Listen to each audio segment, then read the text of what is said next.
Ciao miao, come va? Spero tutto bene. Se siete nuovi sul canale forse non sapete che ogni tanto mi viene voglia di fare video a tema Vocaloid. Perché no? Gli anni passano, ma la mia passione per i Vocaloid rimane. E a quanto pare non sono l'unica, perché i video di questa serie continuano a essere visti e commentati. C'è gente che come me ama i Vocaloid. Se ve li siete persi vi lascio la scheda qui, no? Molti di voi penseranno ai Vocaloid come canzoni carine, allegre, ma non è sempre così. E ve l'ho mostrato negli scorsi video raccontandovi di storie tristi, canzoni inquietanti, storie d'amore finite male, tutti quanti a tema Vocaloid. Stavolta invece torno a parlarvi dei significati nascosti dietro queste canzoni Vocaloid piuttosto famose. È da un sacco che stavo preparando questo video, finalmente mi sono decisa a farlo, spero davvero che vi piaccia. E spero che voi siate iscritti al canale, se non l'avete già fatto, qua sotto c'è il pulsante, premetelo e attivate la campanella dato che ci siete. Pubblico un video ogni circa 2 settimane, quando mi va insomma, però mi potete trovare più attiva su quell'altro sito di streaming, la faccio streaming 4 volte a settimana. Se vi va, dateci un'occhiata. È il nemico di YouTube, quindi non posso nominarlo. Ma è qua sotto in descrizione, andate a vedere. Iniziamo con la prima canzone, How to World Domination.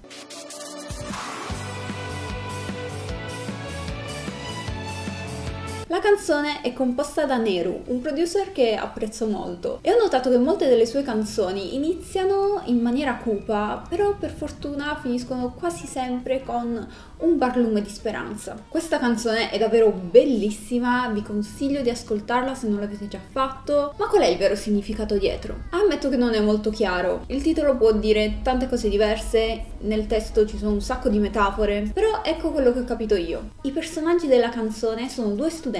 Sono vittime di bullismo, odiano la scuola, non hanno fiducia nel loro futuro e dubitano di poter cambiare in meglio. Alla fine della canzone però c'è una speranza. I ragazzi hanno un'aria più forte e fiera, cambiano aspetto e vestiti e si trovano in una classe in fiamme. Si sbarazzano dei loro ricordi infelici e si rendono conto che devono controllare la loro tristezza, perché diventando delle persone brave e gentili, allora riusciranno a dominare il mondo. Questo è un po' il riassunto di come io ho interpretato il tutto personalmente. Come detto prima, sia testo che video sono pieni di metafore e sono sicura che esistono altre interpretazioni ancora, magari ancora più profonde. Se ne avete una vostra personale, mi raccomando, fatemela sapere nei commenti. Vi ricordo che vi lascio in descrizione tutti i video delle canzoni. Cercherò di mettere i video ufficiali così che possiate ascoltare le canzoni se non le avete mai sentite oppure riascoltarle insieme a me durante questo video. Di questo ci sono anche i sottotitoli in italiano e se non l'avete sentita fatemi sapere cosa ne pensate. Passiamo alla seconda canzone, Romeo and Cinderella.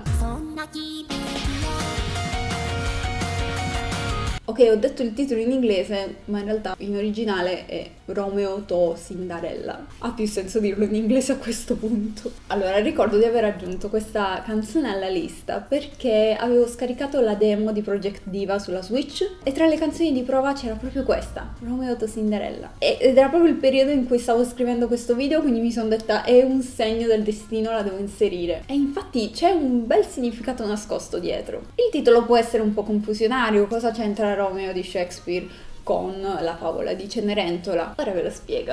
La canzone parla di una ragazza profondamente innamorata di un ragazzo che le definisce suo Romeo. Questo perché confronta la sua situazione con la storia d'amore proibita di Giulietta. I suoi genitori infatti disapprovano la relazione. Nella canzone dice persino che il padre odia tale Romeo, quindi lei deve costantemente mentire per cercare di mantenere nascosta la sua relazione e gli incontri frizzantini con questo tipo. La ragazza però non vuole il tragico finale di Giulietta, ma al contrario vuole che la sua storia finisca come quella di Cenerentola. Alla fine della canzone si rende conto che la situazione è davvero critica e le sue stesse menzogne la stanno minacciando.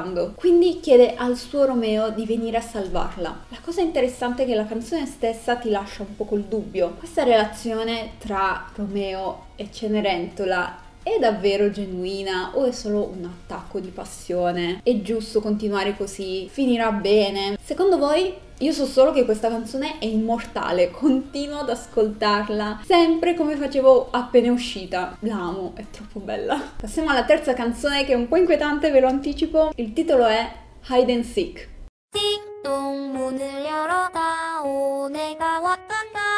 Questa è l'unica canzone non giapponese della lista ed è cantata dal vocaloid coreano Siyu. E come detto prima è anche molto spaventosa, io vi ho avvertito. Dal testo e dal video musicale si intuisce che una ragazza sta inseguendo un ragazzo. Lui prova a nascondersi, ma alla fine viene trovato. Il tutto è molto inquietante, ma ciò che si cela dietro questa canzone lo è ancora di più. La canzone infatti si basa su un gioco molto conosciuto in Corea e in Giappone chiamato Il nascondino del diavolo, che consiste nel preparare una bambola, nascondersi e poi uscire a cercarla. Vinci se riesci a sputare acqua salata sulla bambola posseduta. Questo è il fulcro del gioco. Non so neanche se chiamarlo gioco, è una cavolata, ma va bene. Ma in realtà il procedimento è davvero molto più lungo, dettagliato, è davvero super inquietante. Se siete curiosi googlatelo, ma non ve lo consiglio. Non pensavo fosse così popolare questo gioco, ma a quanto pare lo è e sono sconvolta di averlo conosciuto solo tramite questa canzone. Tornando alla canzone quindi, il protagonista ha deciso di provare questo gioco e adesso è inseguito dallo spirito della bambola che ha posseduto il corpo di una ragazza. Le regole del gioco dicono che se c'è un intruso in casa che non partecipa al gioco, allora la bambola potrà possederlo o ucciderlo. Quindi si pensa che in realtà questa ragazza sia la sorella, qualcuno che era in casa con lui in pratica. Verso la fine della canzone sembra che la bambola abbia vinto. Trova il ragazzo e sta per ucciderlo, ma alla fine della canzone si vede che il ragazzo è ancora lì. Il testo però dice: non c'è nessuno, addio a tutti. Il ragazzo si volta e ha gli stessi occhi posseduti della ragazza. Complimenti! Direi che abbiamo un po' tutti capito cosa è successo. Che paura. Ok, cambiamo mood. Quarta canzone, 1925. Fatemi sapere se conoscete questa canzone perché secondo me non è conosciutissima, ma io l'adoro, la trovo veramente molto bella. Ci sono varie interpretazioni di questa canzone, un sacco di giochi di parole. A primo ascolto questa canzone risulta molto allegra e leggendo superficialmente il testo sembra una sorta di canzone verso l'amore per se stessi. Ma secondo alcuni parla dei cambi che il Giappone ha subito durante la sua storia. Intorno al XX secolo, infatti, il Giappone ha iniziato ad aprirsi anche alle influenze occidentali, sacrificando sempre di più le sue tradizioni e bellezze classiche per il bene dello sviluppo e dell'industrializzazione. Vi dirò di più, stavo parlando di questa canzone con il mio amico Bob, che ha il canale chiamato Beyond Ordinary Borders, se non siete iscritti fatelo, e indovinate, abbiamo trovato un nuovo significato a questa canzone che non avevo trovato da nessuna parte su internet, ma che è davvero azzeccatissimo! La nostra interpretazione è legata alla data del titolo, 1925. Nel 1925, infatti, il Giappone fonda una sua forma di fascismo, per la quale il Kokutai, ovvero il sistema nazionale, andava difeso ad ogni costo. Chiunque proponesse modifiche o volesse abolire in toto la proprietà privata, allora in quel caso stava effettuando dei crimini di pensiero e veniva soppresso. A occuparsi di mantenere l'ordine c'era la Tokko, la Polizia Speciale Superiore, che pur esistendo dal 1911, nel 1925 vide un picco della sua influenza. Indovinate come sono le divise di questi poliziotti? Sì, sono molto simili alla divisa che indossa Miku nell'illustrazione ufficiale della canzone.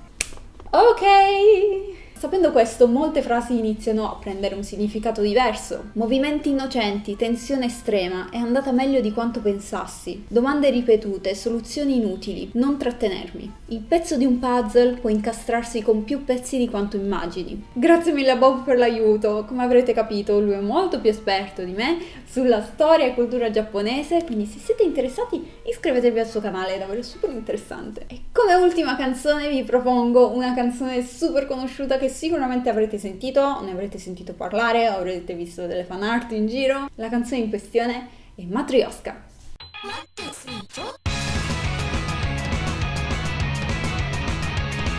Questa canzone è davvero ancora un sacco attuale, vedo cover, vedo gente che ci fa cosplay. Nel 2010 ha raggiunto 1 milione di visualizzazioni in un mese, che è un numero che la maggior parte delle canzoni di Vocaloid fa di solito in qualche mese o qualche anno addirittura. La melodia allegra e accattivante di questa canzone non ti fa soffermare molto sul vero significato che si cela dietro. Il testo infatti è altalenante, pieno di frasi senza senso, ridicole, in altre lingue e con un accenno di dolore e tristezza. Per questo motivo esistono varie interpretazioni. Vi dico la mia preferita. Per molti il tema di questa canzone è la follia e la solitudine, perché la sensazione che ti dà questo testo è facilmente associabile al senso di inferiorità e di tristezza. Probabilmente parla di queste due ragazze interpretate da Miku e Gumi che hanno sviluppato un disturbo mentale non ben identificato, che le porta a delirare sul non voler mai rimanere da sole e a far crescere dentro di loro il terrore di non essere più ascoltate, rimanendo per sempre senza nessun tipo di aiuto. Prima dicono che non importa, ridiamoci su, ma qualche linea dopo cantano è una tortura che non riesco più a sopportare. Decisamente interessante come tema, molto diverso dal solito. Voi che ne dite? Fun fact, l'autore di questa canzone si faceva chiamare Hachi. Adesso questo Hachi, sapete chi è diventato? È diventato un cantante famosissimo in Giappone, Kenshi Yonezu. Avete presente? Ha cantato anche qualche opening, qualche canzone di anime. Cioè prima faceva canzoni di Vocaloid e sono bellissime le sue canzoni. Ce n'è un'altra